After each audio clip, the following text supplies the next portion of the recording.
Western countries are trying to isolate Moscow and make it a pariah. But the outcomes, I would suggest, are pretty negative for everyone involved when you sanction a country like Russia. The energy crisis in Europe now proves the point. Is that fair towards Russia? And why does the West attempt to drag Pakistan into this? You see, the problem, developing countries like ours, the problems we face, the biggest problem is that Western countries expect their problems to become our problems. So this is basically a European problem. It's not Pakistan's problem. What are Pakistan's problems? The Western countries don't consider their own problems. So for instance, there is a conflict between Pakistan and India about Kashmir. Since 1948, there's a UN Security Council resolution which makes Kashmir a disputed territory between Pakistan and India. And the people of Kashmir, through a plebiscite, were supposed to decide whether they wanted to be with India or Pakistan.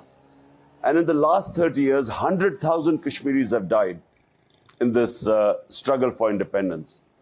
So whenever we go to world forums or we talk to the Western country leaders, we talked about what's happening in Kashmir, human rights abuses. India has taken away the statehood of Kashmir in 2019 August, and unconstitutionally, illegally, yet no one responds to this. No one thinks of sanctioning India, no one thinks of condemning India. Yet when this is a European conflict, you know, forget about the morality of the conflict. But the fact is, it is not Pakistan's conflict. Yet they want us to take a position on this and condemn Russia.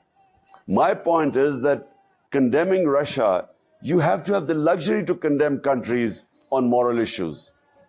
We don't have that luxury. You know, condemning countries can cost our people a lot. It can push people below the poverty line. Therefore, we want the luxury to be neutral. And that's what we want, I think, and that's what India did. India is a strategic partner of the US, and yet it is trading with Russia. It's buying their oil, and it stays neutral.